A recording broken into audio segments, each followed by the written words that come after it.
একটা প্রশ্ন করি, আপনি কি কখনো এমন মানুষটাকে হারিয়েছেন যাকে আপনি নিজের থেকেও বেশি ভালোবাসতেন, শুধু এই কারণে যে আপনি বলতেই পারেননি সরি? আজকের ভিডিওটা যদি আপনি স্কিপ করেন, হয়তো আপনি নিজেই বুঝবেন না আপনার ইগো আপনাকে কাকে কাকে ধীরে ধীরে একা করে দিচ্ছে।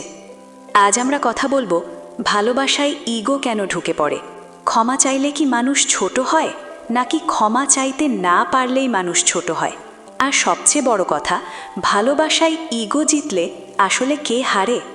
ভিডিওটা শেষ পর্যন্ত দেখবেন, কারণ শেষের অংশটা হয়তো আপনার জীবন বদলে দেবে। ইগো আসলে কি? ইগো মানে কি? ইগো মানে আমি ঠিক, তুমিই ভুল, আমি আগে ঝুঁকবো না, আমি কেন সরি বলবো। কিন্তু প্রশ্ন হলো, ভালোবাসায় কি ঠিক ভুল হিসেব থাকে? ভালোবাসা কি কোর্ট কেস? ভালোবাসা কি ডিবেট কম্পিটিশন? না, ভালোবাসা হলো বোঝা, মানা আর আগলে রাখা। ইগো কিভাবে ভালোবাসা নষ্ট করে? একটা বাস্তব দৃশ্য কল্পনা করুন। দুজনের ঝগড়া হলো, দুজনেই মনে মনে কষ্ট পাচ্ছে, দুজনেই কথা বলতে চায়, কিন্তু কেউই প্রথমে ফোন করে না। কেন?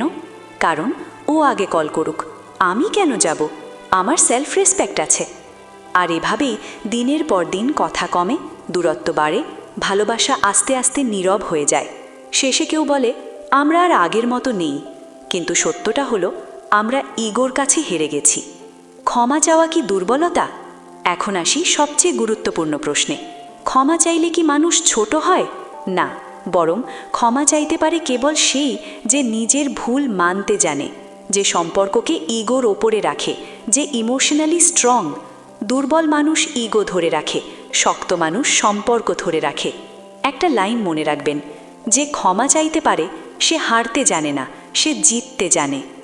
ভালোবাসায় ছোট হওয়া মানে কি? অনেকে ভাবেন আমি যদি ঝুঁকি, আমি যদি সরি বলি, আমি ছোট হয়ে যাব। কিন্তু বাস্তবতা, ভালোবাসায় ছোট হওয়া মানে নিজের ইগো নামানো, নিজের আমি কমানো, সম্পর্ককে আগে রাখা। আর বিশ্বাস করুন, যেখানে দুজনেই বড় হতে চায় সেখানে সম্পর্ক টিকে না। ভালোবাসায় একজন একটু বেশি ভালোবাসে, আরেকজন একটু বেশি বোঝে, তবেই সম্পর্ক বাঁচে। ইগো বনাম ভালোবাসা, কে জেতে? কিন্তু প্রশ্ন হলো, ইগো জিতলে আপনি কি পান? একা রাত, পুরনো চ্যাট পড়া। যদি তখন বলতাম এই আফসোস। ভালোবাসা হারিয়ে গেলে ইগো আপনার পাশে থাকবে না, সে শুধু বলবে দেখলে আমি তো আগেই বলেছিলাম। কি করবেন? ঝগড়ার পর আগে কথা বলুন, সরি শব্দটাকে ভয় পাবেন না, ইগো না, সম্পর্ক বাঁচান।